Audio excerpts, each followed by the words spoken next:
So Jae-Hong is an OG Lookism character that's been in the story for hundreds of chapters, but sadly it seems like he's got a mild case of deuteragonist decay. I don't even know how to pronounce that word, so yeah, don't judge me. Now as the chapters go by, we start to see him less, and it's quite sad, because even though he's a character that's never owned a dialogue box throughout the whole of Lookism so far, he's still one of the more interesting J-High members that I'd much rather see more than a certain Logan Lee, for example. You know, the other day I was hanging out with one of my close friends in school, and he was at like chapter 200 something on Lookism, and I decided, you know what, why not take a trip down memory lane for a little while and see how the story was back then. And there were a few things that I noticed that would be considered drastic changes in the story, whether it be good or bad. The two most prominent ones were the art style and Jae-Hong, and now it was amusing to me because it was more of a snap back to reality than anything. For a while, before the first affiliate, I'd basically forgotten and discarded Jae-Hong as one of the members of Lookism's main cast. We would see him once every like 50 chapters, if even that, and if you take a look at the image gallery on the wiki, you might not even see that many images of him in general.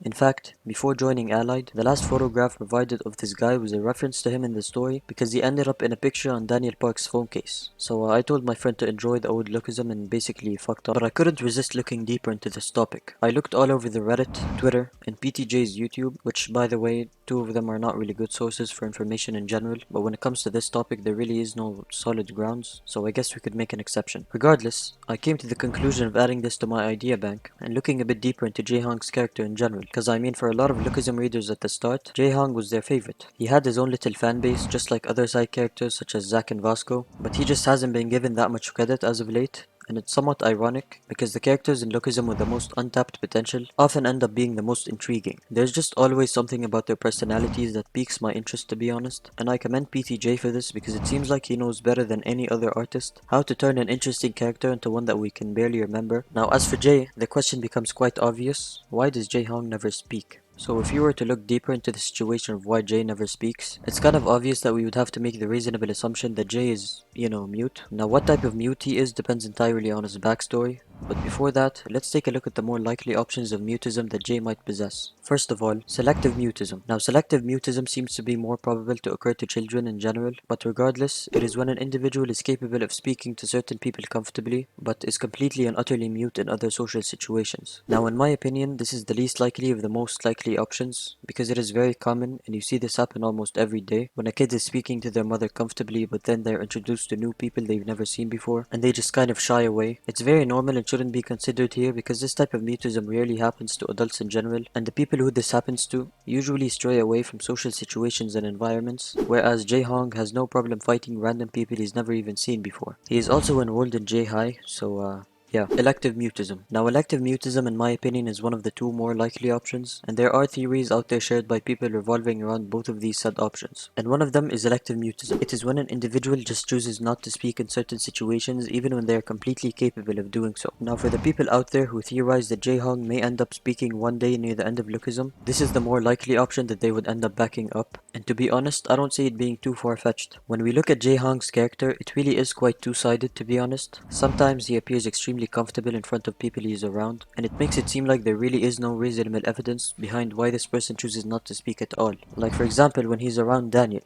It's kind of obvious that the way he views Daniel is different than that of his other friends, but still he chooses not to speak to him, and this could end up being a case of elective mutism. But in my opinion, there would still have to be a reason behind this because Jay is comfortable around these people, so why does he just choose not to speak? Is it his voice? Is it maybe PTJ's choice? Does he want to make this another dream face reveal or something? Now the reason people say this option is likely is because they think Jay is more of a socially awkward person than anything. You know, maybe it's his voice that Steve Hong was telling him to fix, but there's no way we could know right now. There's no way for me to come up with a conclusion that really determines 100% why Jae-Hong doesn't speak. I'm just hoping to give you what I think the most likely answer to this question is, in my opinion. I know it's pretty self-explanatory, but this is when an individual chooses not to speak under any circumstance because of a traumatic event that took place in their lives sometime before that. Now the reason why this could be true is completely different to why he would be electively mute. But then again, they are both just as likely to be the case. We are aware that Jay isn't really a person who has a great relationship with his family, other than his sister. His brother is someone he barely speaks to, and his father seems more of a stranger than anything else, to be honest. In fact, the last interaction we saw between Jae-Hong and his dad was this one, in which it ended with Steve telling his son not to call him ever again. At first, it seemed like he was disappointed for him being gang affiliated or something, but then you take a closer look at Steve Hong's character, and it's not really like he's Ollie Wang's dad or something. He's pretty much fucked up too. I mean, he literally tried to kill child's joy. Why would he give a shit of all people if Jay was gang affiliated in the first place? Now to me it doesn't seem like their relationship is anything that pleasant. I mean, when you look at it, Steve Hong's relationship is only like this with Jay. We're not really sure that his relationship with his other children is this bad as well. Most people on Reddit theorize that Jay had some sort of traumatic event happen to him earlier on in his life, which is possibly the absence of his mother or something along the lines of that, and that could have caused his relationship with his father to plateau and eventually reach a declining state. Now the main conclusions that the community has come to regarding why Jay Hong doesn't speak are composed of two sides. The people that think Jay is generally just socially awkward and isn't really that much of a talker. Now I disagree with this theory somewhat because Jay refuses to speak to his own sister, his own dogs, his own fucking dad. And the other side is the people who think that his mutism is traumatically motivated or whatever you call it. Basically, a traumatic event happened in his life and that caused him to live this life of a loner who doesn't like to communicate with people at all. Now generally there isn't any concrete evidence behind this theory, and when you look at it in the lens of him being socially awkward or choosing not to speak due to a traumatic event, you have to consider the fact that he doesn't even speak to those who are closest to him, such as his sister and Daniel, which I would only see being a valid piece of evidence if he realistically acted in an awkward manner around them. But this guy doesn't have a problem stripping down to his underwear and standing in a zesty pose in front of everyone. So what's the cause of him specifically not speaking? If you have your own stance on this situation, you can comment that if you'd like. If not, then which side do you agree with from the theories that I provided in this video? Do you think that Jay maybe doesn't speak because he's an overall socially awkward person? Or do you think this is the result of a traumatic event that changed his life? When it comes to my answer, I personally think that it's neither of the two, and that PTJ just wanted to gatekeep Jay's identity for some time in the future so he could reveal something groundbreaking about his character. Or maybe he just wanted to use him as a way of making a cool reveal and a really good chapter cliffhanger when the man finally speaks, which I do think he will eventually, by the way. But there's something I can't help but see, which is that Jay's character isn't really that awkward in general. When you think about it, him not speaking is the only thing that's kind of bizarre about him. It's not like there's something about him that makes him exceptionally awkward. He communicates with people normally, and he doesn't really have a problem with that. It seems like he just has a problem with the act of speaking in general. I don't know what the reason behind that is. Now, we may not have a reason behind this so far. However, my whole opinion on the situation isn't really that optimistic, because as I mentioned earlier, Jay's character is slowly decaying in front of our eyes, and that's never good when it comes to a member of the main cast. So in my opinion, I think this is just another exhibit of a character that was extremely interesting, yet ended up being another piece of PTJ's wasted writing potential, just like Jiho. To be honest, I'm just hanging on to the fact that Jay has thankfully made an appearance in the first affiliate, and I'm praying that this means that PTJ didn't forget about him or anything, because I really don't want him to get the same conclusion as Jiho, to be honest.